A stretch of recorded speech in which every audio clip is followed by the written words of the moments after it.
Bonjour à tous. Alors voici la première vidéo en enseignement moral et civique. Nous allons parler aujourd'hui de quelque chose de très important, c'est-à-dire les symboles de notre République, la République française. Vous avez peut-être déjà vu ça en CE1, d'accord, mais nous allons approfondir cette notion aujourd'hui et lors de plusieurs séances. Si tu as un dictionnaire, prends-le, tu en auras besoin, sinon on réfléchira autrement. Alors déjà, à quoi penses-tu quand tu entends l'expression symbole de la République? Il faut d'abord savoir expliquer ce qu'est un symbole avant de commencer cette séance. Alors réfléchis ou cherche dans le dictionnaire ce qu'est un symbole. Un symbole, donc, c'est quelque chose, un objet, une chanson ou bien un animal qui représente quelque chose d'autre. Il va également falloir que tu comprennes ce que c'est qu'une république.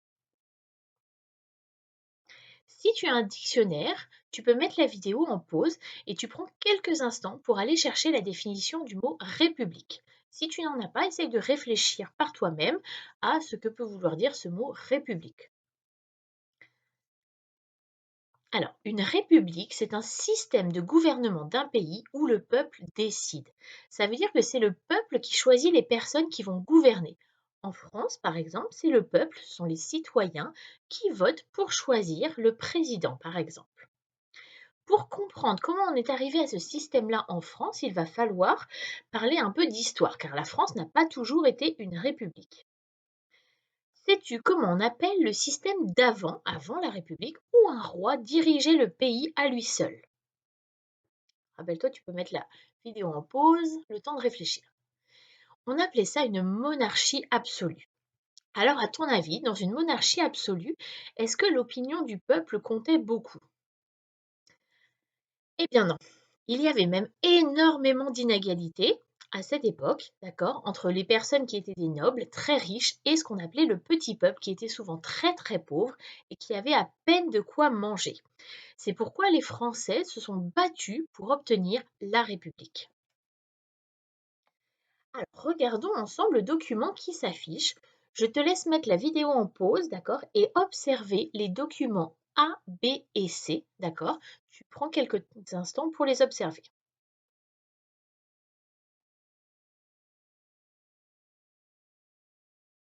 Alors, les documents A, B et C, ils représentent la fête nationale française. On y voit un feu d'artifice, les drapeaux français, le défilé sur les Champs-Élysées. D'accord? Sais-tu quand a lieu chaque année cette fête? Je suis sûre que tu sais. C'est le 14 juillet. Bravo. En effet. D'accord? Pour comprendre pourquoi elle a lieu à cette date, je te laisse maintenant observer les documents D et lire le document E.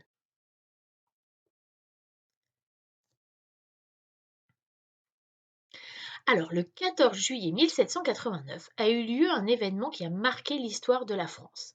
En effet, comme je te le disais tout à l'heure, à cette époque régnait donc la monarchie absolue et il y avait d'énormes inégalités entre les gens qui étaient des nobles et les Français, le peuple. Le roi et ses amis baignaient dans le luxe, d'accord, et la richesse, alors que ce qu'on appelait le tiers-état, le peuple, toutes les personnes qui n'étaient donc pas des nobles et qui travaillaient énormément pour vivre, c'était eux qui représentaient la plus grande partie de la population et eux, ils étaient très, très pauvres.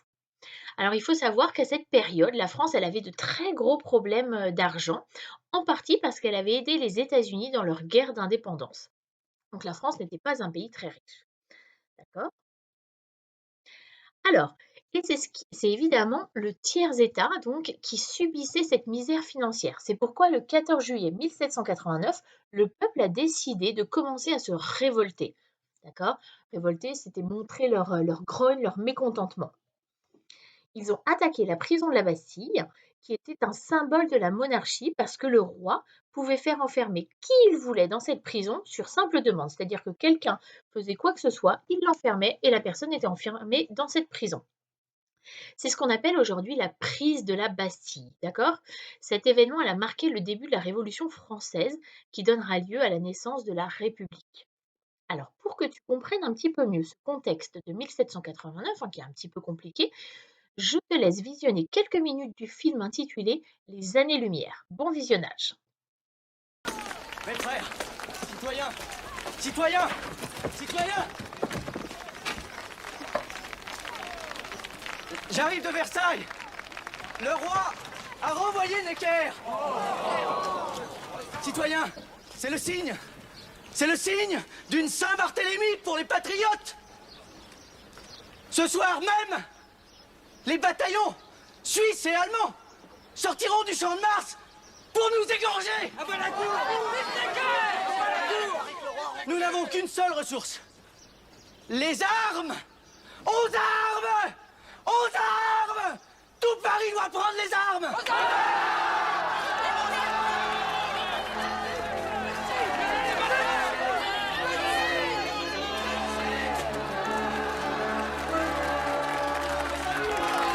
Mes amis, nous connaissons notre ennemi, mais nous devons nous reconnaître entre nous. Que tous ceux qui veulent se battre avec fierté, comme un défi, mettent cette cocarde verte, verte, couleur de l'espérance. Ce sera notre symbole, ce sera notre uniforme, notre victoire.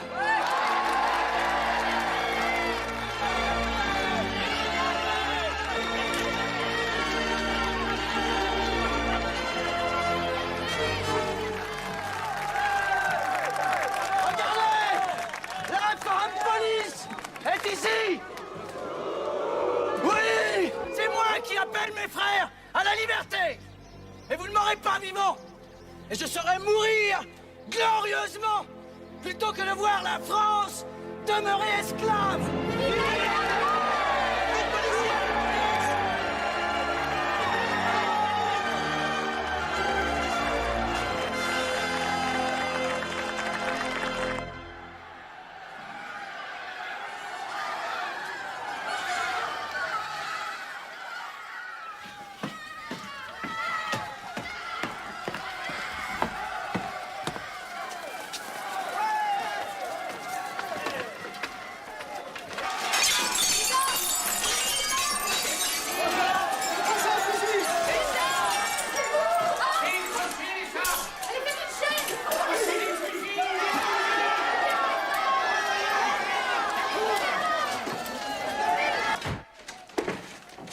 Georges, le roi a renvoyé Necker.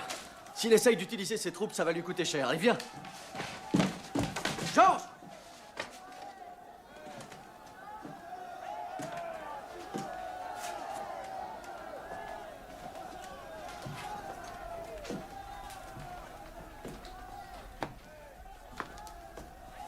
Billaud-Varenne, tu vas pouvoir écrire de vrais souvenirs.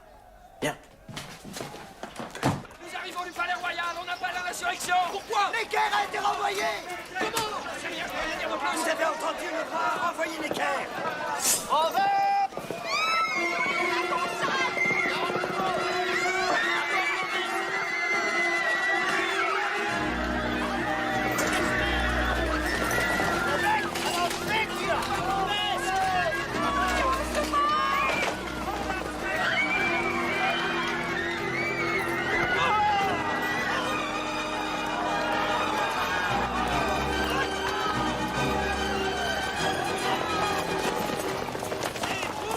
Sont une atteinte directe aux vœux que le peuple a exprimés par la voix de ses élus et qui sont ses représentants légaux.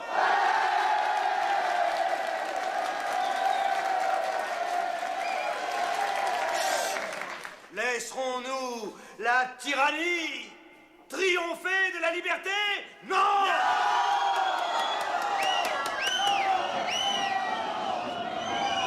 Laisserons-nous à un seul homme le droit d'effacer en un seul jour l'espoir de voir enfin naître un peuple libre en France? Non!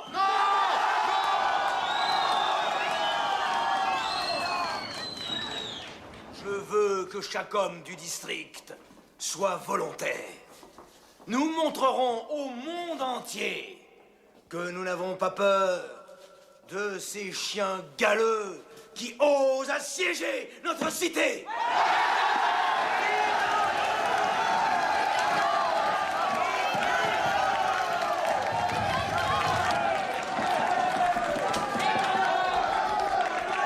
Signez avec moi!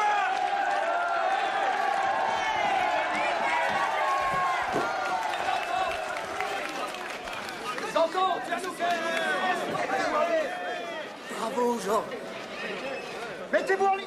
On va le réveiller, le régime. Soyez tranquille. Fournier. On m'appelle l'Américain. J'étais distillateur à Saint-Domingue. Les armes, on les prend où? Les fusils sont aux Invalides. Et la poudre à la Bastille.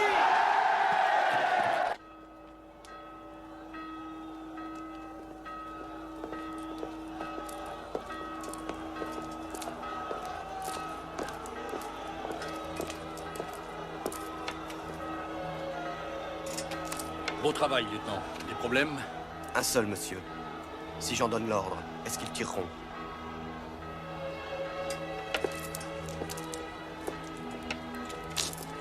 Vos Suisses, sûrement.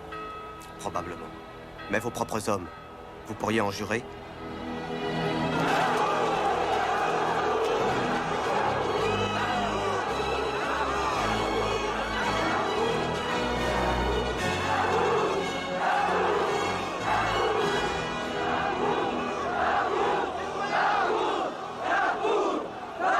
Citoyens, il nous faut la Bastille.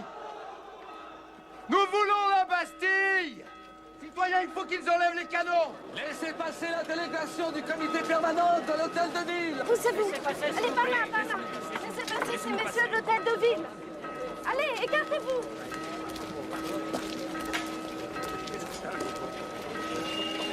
Faites-leur enlever les canons.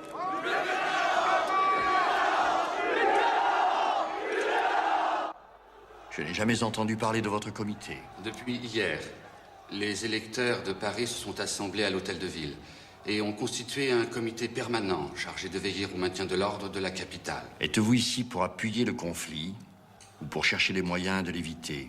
Nous ne sommes pas venus avec des menaces. Donc nous sommes d'accord sur l'essentiel. Messieurs, j'étais sur le point de déjeuner. Me feriez-vous l'honneur de vous joindre à moi?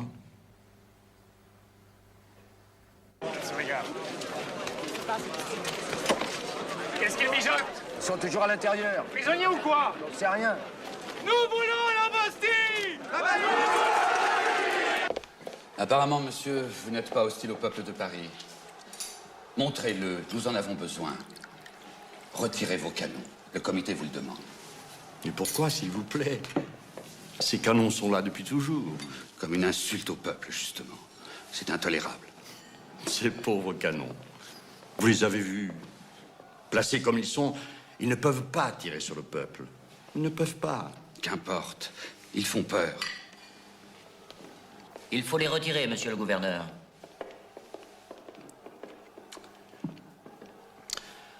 En somme, vous me demandez de faire un geste. De bonne volonté.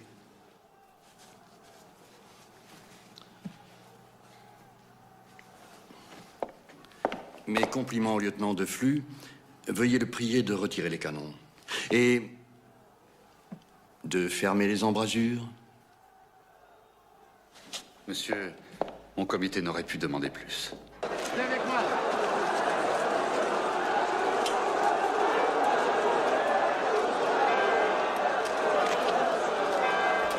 Regardez, ils reculent les canons.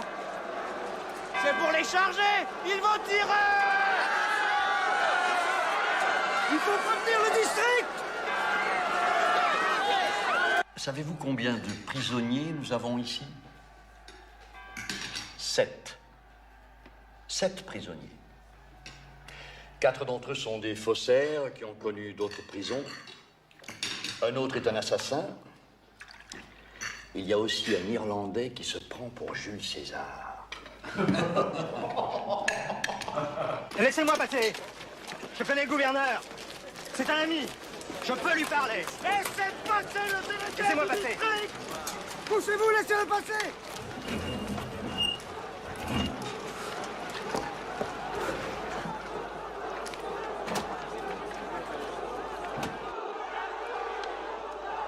Vous voyez, monsieur Thuriot, que mes promesses ont été tenues. Il faut rendre votre forteresse, monsieur. Vous ne m'avez rien demandé de pareil.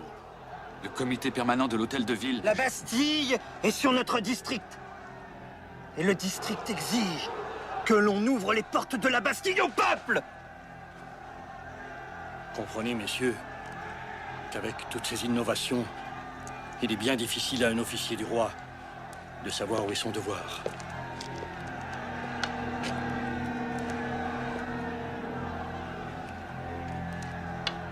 Ouvrir les portes au peuple, il n'en est pas question.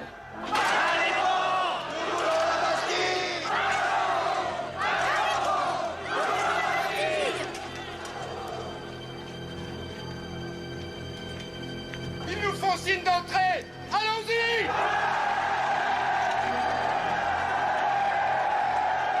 Ils ont rien compris. Ils avancent au lieu de foutre le camp.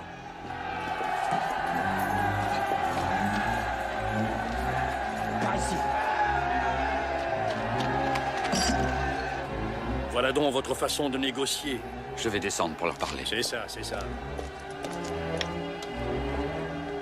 Au créneau, vous autres! Anjou. Anjou! Vous n'allez pas faire tirer? Rassurez-vous, je veux seulement leur montrer que la Bastille est capable de se défendre. Il est interdit de tirer sans mon ordre! Monsieur, si vous avez quelque autorité sur votre district, c'est bien ça. Ordonnez à vos gens de se retirer. Faites-leur savoir que j'ai juré de ne pas tirer le premier.